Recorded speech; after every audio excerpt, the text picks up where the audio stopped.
Hi అండి, welcome to లక్ష్మితో సరదాగా. ఈరోజు చుక్కకూర పప్పు చేద్దామని పప్పు శుభ్రంగా కడిగేసి నానబెట్టుకున్నాను. ఒక గ్లాసుడు కందిపప్పు తీసుకుని బాగా కడిగేసి ఒక గంట సేపు నానబెట్టుకున్నాను. కుక్కర్లో కాస్త నీళ్లు పోసి ఈ పప్పు గిన్నె కుక్కర్లో పెట్టి మూత పెట్టి 3 విజిల్స్ వచ్చేదాకా ఉడికించుకున్నాను. కుక్కర్ వేడి చల్లారిన తర్వాత పప్పు బయటికి తీసి ఇనుపుకొని పక్కన పెట్టుకోవాలి.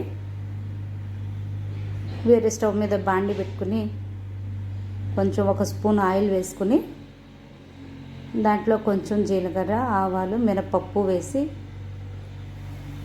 2 ఎండుమిరపకాయ ముక్కలు, కరివేపాకు, ఇంగువ వేసి పోపు వేయించుకుని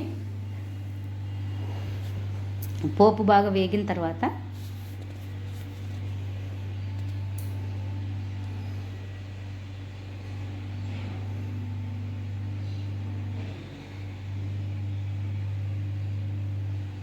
చుక్కకూర, పచ్చిమిర్చి అందులో వేసి బాగా కలుపుకోవాలి. సరిపడిన ఉప్పు వేసుకుని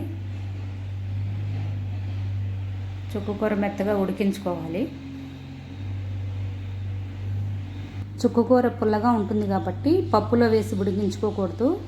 పప్పు మెత్తగా ఉడకదు, బద్దల్లా ఉండిపోతుంది, సరిగ్గా ఉడకదు. అందుకని విడిగా ఉడికించుకుంటే మంచిది, మెత్తగా ఉడుకుతుంది.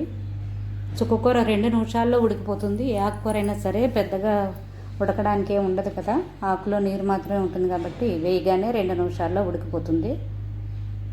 అప్పుడు ఉడికిన చుక్కకూరలో మెత్తగా మెదుపుకున్న పప్పు కలిపేసుకుని ఒక 2 నిమిషాలు సిమ్లో పెట్టి ఉడికించుకుంటే ఆ పప్పుకి ఆకుకూర పులుపు, పచ్చిమిరపకాయల కారం, ఉప్పు అన్నీ పడతాయి.